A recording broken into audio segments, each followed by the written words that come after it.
Hi friends, அஸ்ஸலாமு அலைக்கும். Welcome to Kanima channel. இன்றைக்கி நம்ம என் சேனலில் என்ன பார்க்க போகிறோம்னா, சிக்கன் ஃப்ரைட் ரைஸ் தான் எப்படி செய்கிறதுன்னு பார்க்க போகிறோம். சிக்கனை வந்து நல்லா வாங்கி க்ளீன் பண்ணிவிட்டு எப்பவும் போல் மசாலா சேர்த்து ஒன்றோட ஒன்று ஒட்டாத மாதிரி மசாலா சேர்க்கணும்.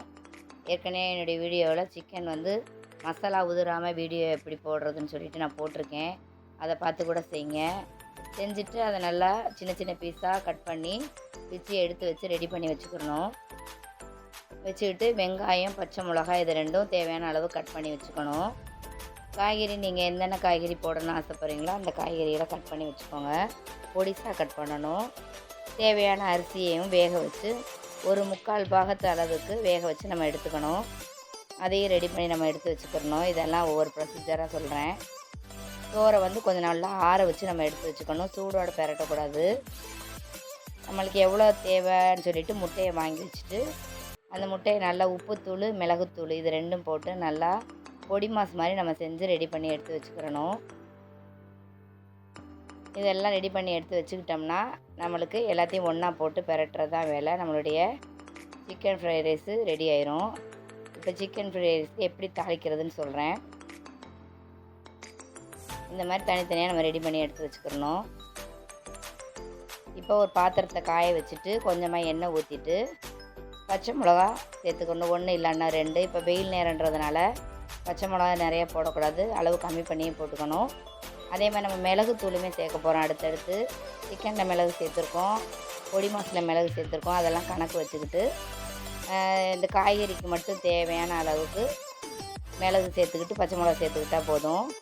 நிறைய வெங்காயம் பிரியாணிக்கு சேர்க்குற மாதிரி நிறைய வெங்காயம் தேவையில்லை. 1 இல்லைன்னா 2 வெங்காயம் நறுக்குனா போதும். வெங்காயத்தை நல்லா ரொம்ப ப்ரௌன் ஆக வேணாம். கொஞ்சம் வெள்ளையாக இருக்கும்போதே இஞ்சி வெள்ளைப்பூடு சேர்த்துடணும். ஃபஸ்ட்டு பச்சை மிளகா போட்டோம், 2வது வெங்காயம் போட்டுட்டோம், 3வது இஞ்சி வெள்ளைப்பூடு ஒரு 1.25 ஸ்பூன் அளவுக்கு நம்ம போட்டுட்டு அதை பச்சை வாசம் போகிற அளவுக்கு நம்ம நல்லா வதக்கிக்கிறணும். பச்சை வாசம் நல்லா போகிற அளவுக்கு வதக்கிட்டு அதுக்கப்புறம் நம்ம வச்சுருக்கிற என்னென்ன காய் சேர்த்துக்கோமோ அதெல்லாம் சேர்த்துக்கலாம். முட்டைக்கோஸ் நம்ம சேர்க்கணும்னு நினச்சோம்னா அந்த சாப்பாடு வந்து கொஞ்சம் சீக்கிரமாகவே மத்தியானத்தோடையே முடிச்சிட்டா தான் நல்லாயிருக்கும். ஒரு சாயந்தரம் ஒரு 6 மணி போல் பசங்க வேணும்னு கேட்டாங்கன்னா அது கொடுக்க முடியாது. அது ஒரு மாதிரி நல்லா இல்லாத மாதிரி வந்துடும். அதனால் நான் முட்டைக்கோஸ் எப்போவுமே சேர்க்க மாட்டேன். கேரட்டு, பீன்ஸு போட்டு சேர்த்து முட்டை, சிக்கனு இதெல்லாம் போட்டு சேர்த்து நம்ம ரெடி பண்ணிக்கலாம். அதே மாதிரி அஜினமோட்டோ, சோய் சாஸ் இதெல்லாம் சேர்த்து செய்வாங்க. அதுவுமே நான் எப்போவுமே சேர்க்க மாட்டேன். கேரட்டு, பீன்ஸ் மட்டும் இப்போ நம்ம போட்டு பெரட்டிகிட்டு இருக்கோம். இது கொஞ்சம் இந்த காய்க்கு மட்டும் தேவையான அளவு உப்பும் கொஞ்சம் மிளகுத்தூளும் சேர்த்து நல்லா பெரட்டி ஒரு 10 நிமிஷம் அளவுக்கு சிம்மில் போட்டு அந்த காய்கறியில் தண்ணி விடும்ல அந்த தண்ணியிலே இந்த காய் வேகணும். அந்த மாதிரி சேர்த்து மூடி போட்டு மூடி வச்சுக்கிறணும். இப்போ தேவையான அளவு உப்பு போடுறோம். நம்ம காய்க்கு மட்டும் தேவையான அளவு உப்பு இதில் போட்டுக்கிறோம். ஒரு 1/2 ஸ்பூன் அளவுக்கு மிளகுத்தூள் சேர்த்துக்கலாம். இப்போ எல்லாத்தையும் நல்லா பெரட்டிட்டு மூடி போட்டு வைக்க போகிறோம். அதே மாதிரி அரிசி வேக வைக்கும்போது சாப்பாடுக்கு தேவையான அளவு உப்பு போட்டுக்கிறணும். உப்பு சேர்த்துட்டு கொஞ்சமாக நம்ம லெமன் புழிஞ்சு விட்டுக்கலாம். லெமன் புழிஞ்சு விட்டோம்னா அரிசி வந்து ஒன்றோட ஒன்று சேராது, தனித்தனியாக உதிரியாக வரும். அதுக்காக கொஞ்சம் லெமன் சேர்த்துக்கிறணும். கொஞ்சம் போல் எண்ணெயும் ஊற்றிக்கலாம். எண்ணெய் ஊற்றிக்கிட்டாலுமே அரிசி ஒன்றா சேராமல் உதிரி உதிரியாக இருக்கும். செஞ்சுங்கன்னா பிரியாணி இலை கிடச்சிதுன்னா அதுவும் நம்ம அந்த சாப்பாடு கொதிக்கும் போது அதில் போட்டு கொதிக்க வைக்கலாம். இப்போ நம்ம வதக்கிட்டு இருக்கிற கேரட், பீன்ஸ்லேயும் போட்டு நம்ம வதக்கிக்கலாம். கொஞ்சம் சாப்பாடு நல்லா வாசமாக இருக்கும். பிரியாணி இலை பச்சையாக கூட பச்சையாக தான் போடணும். காஞ்சது போட்டுறாதீங்க. அந்த மாதிரி நான் போட்டு செஞ்சதில்லை. பச்சை பிரியாணி இலை போட்டு செஞ்சுருக்கேன். சூப்பராக இருக்கும்.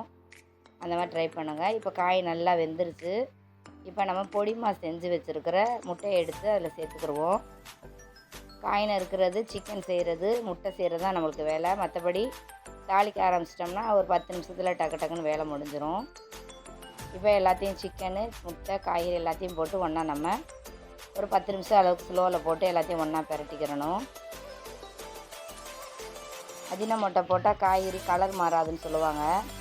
ஆனால் கலர் மாறுறதுனால ஒரு தப்பும் கிடையாது. அது அப்படியே நம்ம சும்மா பெரட்டி சாப்பிட்லாம். இப்போ எல்லாத்தையும் ஒன்றா போட்டு நம்ம பெரட்டிட்டு இருக்கோம்.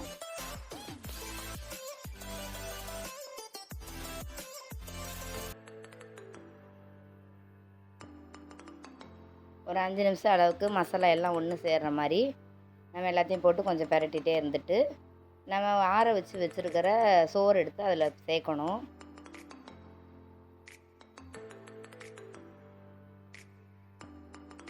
கரண்டி போட்டு ரொம்ப கிளறிடாமல் சும்மா கொஞ்சமாக கரண்டி போட்டு பெரட்டிட்டு பாத்திரத்தை குலுக்கி விட்டு நல்லா ஃப்ரைட் ரைஸ்க்கு பெரட்டணும். அந்த மாதிரி செஞ்சால் சோறு ரொம்ப உடையாது. கட்டை மாதிரி இருந்தால் கூட நம்ம சமையல் பண்ணுவோம்ல, அந்த கட்டை அதை வச்சு கூட நம்ம பெரட்டலாம். சோறு உடையாமல் இருந்தால் தான் பார்க்குறதுக்கு நல்லாயிருக்கும். உதிரியாக வரும். பசங்களுக்கு அப்போ தான் பிடிக்கும் சாப்பிட்றதுக்கு. கொஞ்சம் நம்ம ஏதாவது பண்ணோன்னா கூட சோறு உடஞ்சிரும், ஒரு மாதிரி பார்க்க நல்லா இல்லாத மாதிரி ஆக்கிடும். பார்க்கும்போதே சாப்பாடு நல்லா இருந்தால் தான் சாப்பிட்றதுக்கு நல்லாயிருக்கும். இதோட நம்ம ஃப்ரைட் ரைஸோட பச்சை வெங்காயம் சேர்த்து சாப்பிட்டுக்கலாம். சிக்கன் பொரிச்சது இருக்குது, அதையும் வச்சு சாப்பிட்டுக்கலாம்.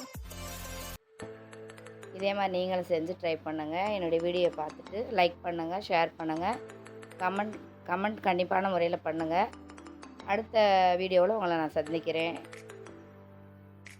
அஸ்ஸலாமு அலைக்கும் வரஹ்மத்துல்லாஹி வபரகாத்துஹு.